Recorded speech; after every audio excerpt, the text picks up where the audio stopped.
Assalamualaikum warahmatullahi wabarakatuh. Untuk kisah kali ini masih ada sebuah cerita dari tulisannya akun Twitter yang bernama @namaguenan. Dan untuk kisah yang akan saya bawakan kali ini sebuah kisah yang berjudul Kesalahan. Dan sebelum kita lanjut ke ceritanya, tekan dulu tombol like video ini dan jangan lupa tekan juga tombol subscribe channel ini. Nyalakan juga lonceng notifikasinya agar tidak ketinggalan cerita-cerita lainnya dari channel ini. Dan buat teman-teman yang pengen belanja-belanja, nanti klik saja etalase yang ada di pojok kiri bawah. Atau teman-teman bisa saja kunjungi link pembelian yang ada di kolom deskripsi. Dan seperti apa untuk kisah kali ini? Langsung saja kita masuk ke ceritanya.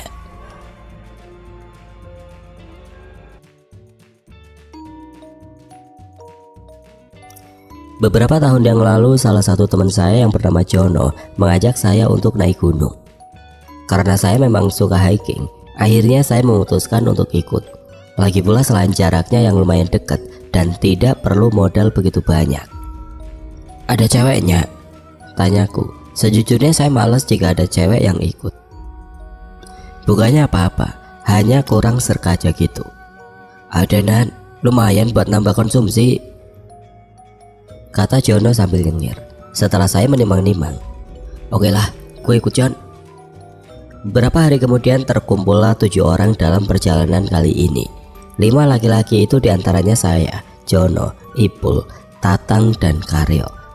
2 perempuan, Neneng dan Sari. Saya sudah sering naik bareng Jono dan Ipul, sedangkan yang lainnya ya baru kali ini. Singkat cerita, kami sampai di base camp pada tengah malam. Saat pagi harinya, jam 8, Jono pergi ke kantor untuk laporan simaksi. Setelah memanjatkan doa bersama, akhirnya kami mulai masuk jalur pendakian sekitar jam 9 pagi. Seperti informasi biasanya, Jono sebagai leader, Ipul sebagai navigator, dan saya sendiri sebagai sweeper. Pada awalnya perjalanan masih dibilang lancar dan masih ditemui kebun-kebun warga. Bahkan masih ada warga yang bekerja di ladangnya. Setelah beberapa lama berjalan, Jono menyuruh kita untuk berhenti dan berputar balik.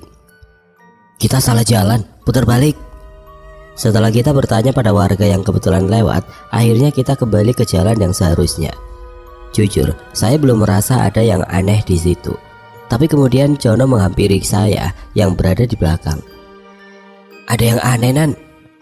Saya kebingungan. "Aneh apanya?" Saya balik bertanya.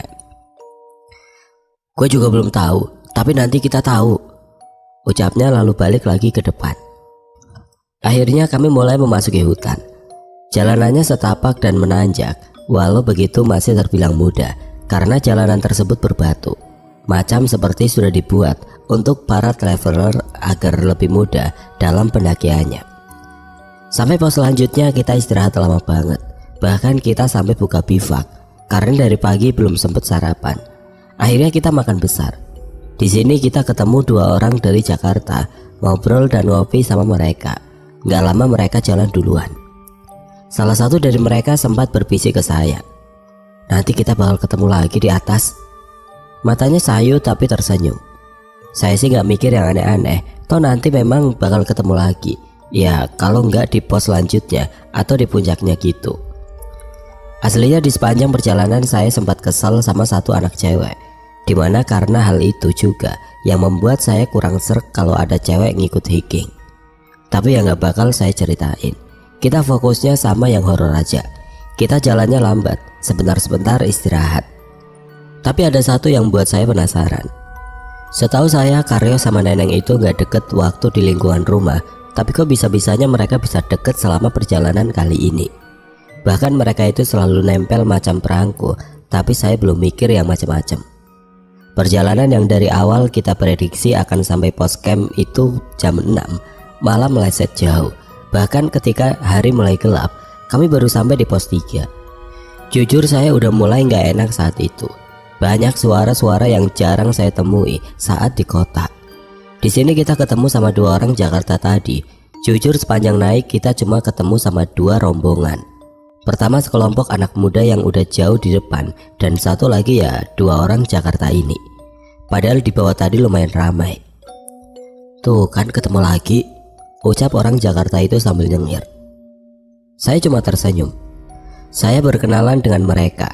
Yang ngomong tadi namanya Mas Eno, sedangkan yang satu lagi namanya Mas Parto. Kok baru sampai sini? Kita lupa ngebahas center, kata Mas Eno. Udah lama di sini Mas? Ya sejam lebih, sengaja nunggu kalian biar barengan, ucap Mas Parto. Oh gabung aja Mas, tawarku sama Jono ke mereka berdua. Akhirnya kita barengan nambah 2 personil. Gak selang lama kita jalan lagi. Sekarang posisi sweeper dipegang Mas Eno, sedang saya berada di depannya. Akhirnya perjalanan kali ini itu sangat lamban karena kita minim pencahayaan. Soalnya cuma ada 4 center, udah gitu medannya lumayan terjal. Tidak lama kami beristirahat kembali. Saat itu Jono yang ada di sebelah saya megang tangan saya sambil mukanya memberikan kode. Saya melihat ada sekelebat asap dari belakang tempat duduknya si Tatang. Saya cuma diam, gak tahu harus berbuat apa. Ayo jalan lagi, kata Mas Eno, tapi matanya menatap ke arah asap tersebut. Saya yang melihat perilaku Mas Eno sadar lalu berdiri. Ayo sekarang lanjut lagi, ucapku cepat. Namun Ipul merengek. Nan, badanku berat, bentaran lagi ya, kata Ipul. Saya akhirnya bingung antara kasihan dengan Ipul atau tetap melanjutkan perjalanan karena perasaan tidak enak. Namun hanya saya, Jono dan Mas Eno yang menyadari akan hal itu. Akhirnya kami istirahat sebentar, gak lama kami melanjutkan perjalanan.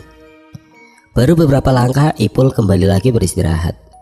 Beneran deh, berat banget ini, ngecamp di sini aja ya, kata Ipul dengan nada yang memelas. Jono menghampiri saya. Kasihan Ipul, kita camp di sini aja ya Nan. Leadernya itu dia, tapi malah minta saran ke saya. Lo lihat sendiri, tadi ada asap putih kan? Saya mengungkit masalah tadi. Kasihan Ipul tapi Nan. Saya berargumen. Tapi gak ada tanah datar di sini John. Jono memandang sekitar lalu kelihatan sedang berpikir. Tiba-tiba datang rombongan yang sedang turun gunung. Mas, pos camp masih jauh? Tanya Jono. Salah satu dari mereka menjawab. Wah 1 jam lagi Mas. Kalau kita camp di sini kira-kira aman gak Mas? Orang itu diam sebentar, lalu bilang, sebaiknya jangan Mas, mendingan lanjut aja sampai pos camp. Kenapa Mas? Kali ini Mas Eno. Ya jangan aja, apalagi kalian sedikit, takutnya ada binatang buas atau hal lain, jawab orang itu. Akhirnya rombongan itu pamit untuk jalan, sedangkan saya dan Jono menimang-nimang keadaan. Lanjut apa gimana John? Jono cuma diam, tapi saya lihat ada kebimbangan pada raut wajahnya. Lalu dia menghampiri Ipul. Pul, beneran udah gak kuat? Ipul cuma anggukin kepala. Yaudah kita lanjut sampai ketemu tanah yang datar aja ya. Habis itu buka camp aja di sana, setuju? Tanya Jono ke kita semua. Kita semua mengiyakan pertanyaan Jono. Soalnya saya lihat jam juga sudah menunjukkan pukul 8 malam. Akhirnya dengan sisa tenaga kami melanjutkan perjalanan. Malam itu sepanjang jalan saya ngerasa gak nyaman sama keadaan sekitar. Kamu kenapa? Colek Mas Eno dari belakang. Tapi saya cuma gelengin kepala. Gak apa-apa bang. Saya tahu kamu ngerasa gak nyaman kan? Dia menepuk pundakku. Gak apa-apa, asal kita jaga sikap, itu udah cukup kok, lanjut Mas Eno lagi. Saya melanjutkan perjalanan lagi sampai dari kejauhan terlihat ada orang yang ngecamp. Terus kita menghampiri mereka. Mas, kita ikut camp di sini boleh? Tanya Jono. Salah satu dari mereka menganggukkan kepala. Boleh, silakan bang. Tapi ada kendala saat itu. Kendalanya adalah minimnya tanah datar di sekitar situ. Bahkan Mas Eno sama temennya bangun tendanya di samping jalan persis, di antara 2 pohon besar dan tanahnya nggak rata. Setelah tenda terbangun, kami sempat masak-masak untuk makan malam. Waktu jam 10, semuanya masuk tenda kecuali saya dan Jono. Sedangkan Mas Eno dan Parto menyalakan kompor di dalam tenda, tapi pintu tendanya ditutup. Kita bikin kopi dan ngerokok bareng. Waktu kita ngobrol, jujur banyak banget gangguan. Apalagi suara-suara yang begitu jarang terdengar oleh saya, seperti suara hewan tapi kok bikin saya merinding gitu. Sampai kemudian Jono izin masuk tenda dan meninggalkan saya sendirian. Beberapa menit kemudian saya masuk tenda yang kecil. Tapi tenda itu sudah terisi 4 orang, yaitu Jono, Ipul, Tatang sama Sari. Kalau saya ikut masuk ya sempit dong. Akhirnya saya masuk tenda yang lebih besar. Isinya ada saya, Karyo, dan Neneng. Tapi terlalu lega. Saya selama hiking gak pernah bawa sleeping bag. Saya tidur cuma pakai kaos kaki, celana panjang, jaket, dan sarung. Itu sudah cukup. Mungkin karena saya berasal dari sebuah desa di pegunungan, jadinya dingin itu ya udah hal yang wajar. Saya lihat Karyo dan Neneng udah mepet banget. Bahkan mereka udah bisa dibilang pelukan. Akhirnya saya tidur memunggungi mereka. Kepala dan kaki saya masuk dalam sarung macam orang kedinginan. Mungkin karena hal itu, atau ada hal lain yang membuat Karyo menawarkan SB-nya.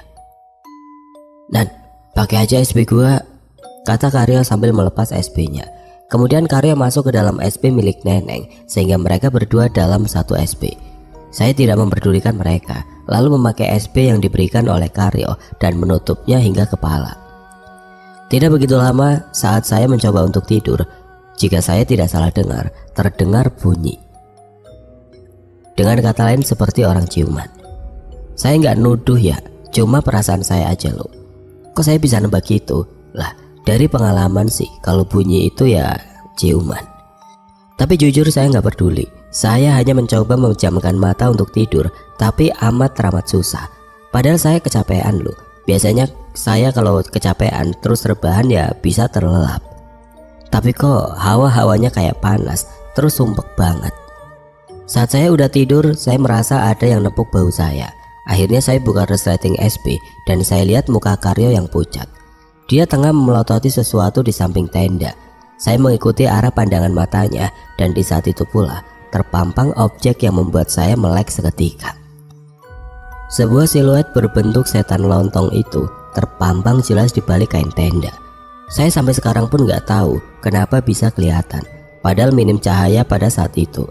Saya lihat objek itu perlahan berjalan sampai bayangan itu menghilang.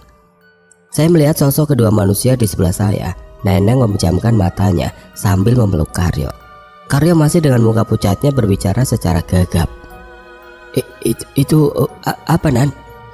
Aku hanya bisa menggeleng tanpa suara. Dia berbicara kepada Neneng bahwa kejadiannya sudah usai. Karyo memberi kode agar saya tidur di atas tangannya. "Tidurnya jangan jauh-jauh, napa, Nan? Sini di atas tangan gua." Namun saya menolak. Tapi saya membuka SB hingga seperut karena merasa hawanya panas. Kemudian kembali memunggungi mereka. Tidak lama terdengar kembali bunyi-bunyi aneh seperti sebelumnya. Karyo kembali menepuk bahu saya. "Itu suara apa sih, Nan?" Saya balik badan. "Nggak tahu." Sumpah, saat itu terdengar kayak rame banget. Menurut saya ramenya macam suasana di pasar gitu. Sampai kemudian ada suara cewek melengking yang membuat kita bertiga kaget. Bahkan Karyo sampai melepas SB, kemudian masuk ke dalam SB milik saya dan memeluk saya dari samping. Buset, itu Neneng ditinggal begitu aja, batin saya saat itu. Setelah itu Neneng mendekati kita berdua dan memeluk Karyo, sedangkan saya tidur menyamping dengan tangan Karyo sebagai bantalnya. Jujur bunyinya makin rame, dan tiba-tiba siluet di luar tenda muncul kembali, namun kali ini lebih banyak objeknya. Saya nggak bisa sebutin kayak gimana, tapi intinya mah banyak. Seperti mengelilingi tenda, saya udah mikir kalau itu bukan manusia. Saya juga yakin jika itu bukan orang yang mau ngerjain kita. Masalahnya niat banget malam dan dingin begini ngerjain kita kan. Saya meniatkan baca Al-Quran karena Allah, Tuhan semesta alam. Semakin saya fokus membaca Al-Quran, semakin sunyi keadaan saat itu. Bahkan saat saya melihat sekitar, bayangannya sudah tidak ada. Kemudian saya melihat Neneng sudah tidur dan menyisakan saya sama Karyo. "Lo tadi ngapain yuk?" Tanyaku mengingatkan bunyi cup-cup itu. "Kagak, gue kagak ngapa-ngapain," jawabnya tidak jujur. Gue berdeci. "Lo tahu sendiri ini gunung toh." Tiba-tiba suara-suara aneh terdengar kembali. "Dan baca Al-Quran lagi," perintah Karyo. Saya membaca Al-Quran kembali hingga kemudian saya merasa hawa saat itu terasa sejuk. Bahkan saya menguap beberapa kali, sampai akhirnya saya tidak bisa melawan rasa kantuk itu. Sesaat kemudian entah bagaimana saya tiba-tiba tertidur. Saya tidur dan bermimpi. Ini mimpinya. Saya berada di tempat yang sama. Saya sedang duduk di depan tenda. Namun anehnya saya sendirian pada saat itu. Tidak ada siapa-siapa. Lalu dari arah jalur pendakian ada sekelompok orang seperti tentara kerajaan sedang berjalan. Mereka jumlahnya puluhan. Lalu kemudian ada tentara yang memikul sebuah tanduk. Lalu aku melihat mereka berhenti tepat di depanku. Salah satu dari mereka membuka tirai yang menghalangi pandangan orang yang dipikul tersebut. Aku kaget saat kulihat wajah dari orang yang ditandu tersebut, seperti seseorang yang sering aku lihat di buku pelajaran. Seseorang yang sempat menjadi pemimpin salah satu kerajaan besar di Pulau Jawa. Beliau tersenyum kepadaku dan menyuruhku untuk menghampirinya. Aku berdiri di hadapannya, dia menyentuh pundakku. Dia berbicara dengan bahasa daerah, namun aku paham dengan apa yang dia bicarakannya. Nah, beritahu ke semua untuk menjaga sikap setiap kali kalian berkunjung kemari. Aku menunduk. Nah, kamu anak yang sopan dan biarkanlah itu tetap begitu. Dia lalu menunjuk ke tendaku. Aku memaafkan perilakunya karena kamu. Aku tidak paham maksudnya, namun aku kepikiran tentang hal yang diperbuat oleh Karyo dan Neneng. Dia mengusap bahuku dan menyuruhku untuk melihatnya. Aku melihatnya tengah tersenyum. Sekarang bangunlah sebelum tendamu terbawa tanah, ucapnya sambil memberiku kode untuk melihat tendaku. Aku berbalik dan kudapati tendaku sudah miring ke jurang. Tiba-tiba saya terbangun dari tidur. Saya merasa ada yang menutupi muka dan itu ternyata adalah kain langit-langit tenda. Saya lihat ke sekeliling dan melihat bahwa tendanya telah miring. Kemudian saya membangunkan Karyo dari tidurnya. Saya keluar tenda bersama Karyo dan mendapati bahwa tendanya telah miring sebelah. Jadi dua pasak di bagian belakang telah terlepas dan sebagian miring atau terjatuh ke arah jurang. Saya hanya bisa beristighfar saat itu. Kemudian saya melihat Mas Seno dan Mas Parto sedang ngopi di luar tendanya. Kita menghampiri mereka berdua. Gimana mimpinya? Tanya Mas Seno ke saya. Saya terkejut. Saya makin lama percaya kalau orang ini cenayang. Saya cuma tersenyum, akhirnya menceritakan mimpinya. Kamu gak mimpi kok, itu nyata, kata Mas Seno. Saya tiba-tiba shock. Beliau tadi datang dan minta ketemu kamu. Saya masih gak percaya. Mas Seno cuma ketawa. Kadang emang yang gak masuk akal itu terjadi di sekitar kita. Saya menggigil seketika. Udah nih, minum. Mas Seno memberikan saya segelas teh hijau, namun rasanya pahit banget. Tapi gak lama saya lebih seger.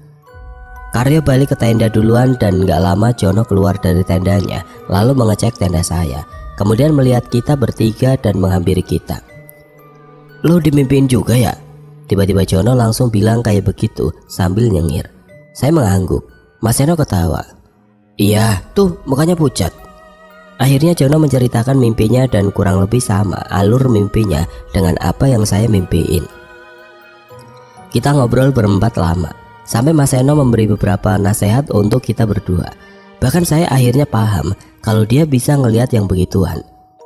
Jam 5-an kami membangunkan teman-teman untuk mengejar summit attack. Mas Seno dan Mas Parto ngikut kita sampai ke puncak. Pas sudah di puncak, Mas Seno izin pamit karena arah turun kami berbeda. Sebelum berpisah, Mas Seno memanggil saya dan Jono. Kalian jaga teman kalian, saya takutnya masih terjadi sesuatu, ucapnya mengingatkan. Saya dan Jono mengangguk. Akhirnya kita berpisah. Perjalanan pulang dimulai pada pukul 12-an. Kami melalui trek yang tidak begitu sulit ketika perjalanan naik. Bahkan jalur ini terbilang lebih ramai. Kami berjalan dengan santai sembari menikmati udara yang jarang didapat di kota. Sore harinya tiba-tiba hujan. Lagi dan lagi kita terhambat dalam perjalanan. Akhirnya saya meneduh bersama Karyo di sebuah bangunan yang sekiranya pos. Soal tadi pagi pas di tenda Mas Seno, gue juga dimimpiin Konan, ucap si Karyo. Saya kaget, kok bisa dimimpiin juga? Karyo menceritakan mimpinya. Intinya ya, beliau itu menegur dia dan Karyo meminta maaf. Aslinya dia merinding saat melihat tenda kita udah rubuh sebagian. Apalagi saat dia dengar bahwa saya mimpi juga dan Mas Seno bilang kalau dia itu beneran datang. Makanya dia langsung masuk tenda. Akhirnya kita jalan lagi dan waktu itu hari sudah mulai gelap. Akhirnya kita sempat istirahat sebentar di pinggir jalan. Saya lagi duduk di sebelah Karyo. Itu apaanan? Tanya Karyo. Saya melihat seperti istana besar, tapi nggak bakal mungkin ada istana di sini. Sebuah tepukan dari belakang membuat saya sama Karyo kaget. Ternyata itu si Jono. "Ayo, lihat apa kalian?" Saya dan Karyo berbalik dan menggeleng. "Bukan istana itu." Saya balik lagi melihat objek tadi dan ternyata tidak ada apa-apa, hanya rimbunan pohon. Kita jalan lagi dan saya ketinggalan bersama Tatang. Soalnya saya nungguin dia karena dia merasa capek. Tiba-tiba ada pertigaan. Saya juga nggak tahu ini harus belok mana, sedangkan teman-teman yang lainnya udah enggak kelihatan. "Belok kiri, Nan. Tuh, ada si Sari." Tapi samar-samar dari kejauhan terlihat ada yang janggal. Sari tidak berjalan tapi melayang. Saya yang menyadarinya pun langsung menarik tangan Tatang yang sudah mulai berjalan ke kiri. Kemudian membawanya untuk belok ke kanan. "Jalannya ke sini." Tapi Tatang masih ngeyel. "Tapi lo lihat sendiri kan kalau Sari belok kiri?" tanya dia. Saya menghela nafas. "Itu bukan Sari." Aku masih menarik tangannya. "Udah, ikutin gua." Tidak begitu lama saya melihat teman-teman yang lain sedang menunggu kedatangan kami. Hari sudah gelap dan kami belum sampai. Katanya Jono sih masih 20 menitan lagi. Pas lagi jalan Neneng terjatuh.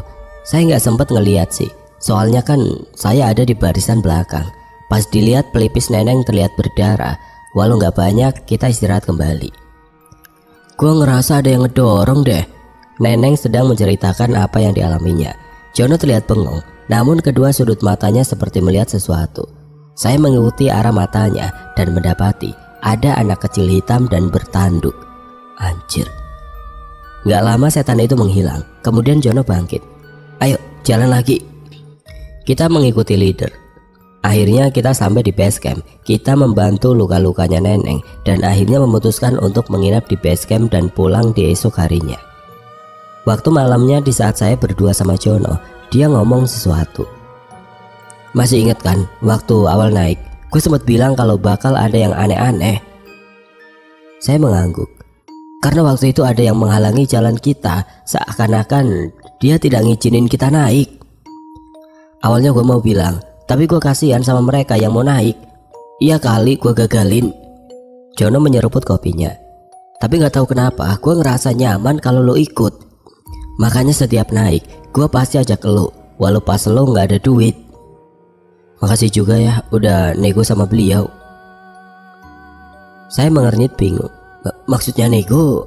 Jono ketawa. Makasih udah selalu ingat kepada Sang Holek, Tuhan semesta alam. Jono bangkit dan pergi meninggalkan saya dengan pertanyaan yang belum terjawab. Pada pagi harinya kita bersiap untuk pulang dan kita selamat sentosa sampai tujuan. Tidak ada kejadian aneh selama perjalanan pulang, semuanya benar-benar normal.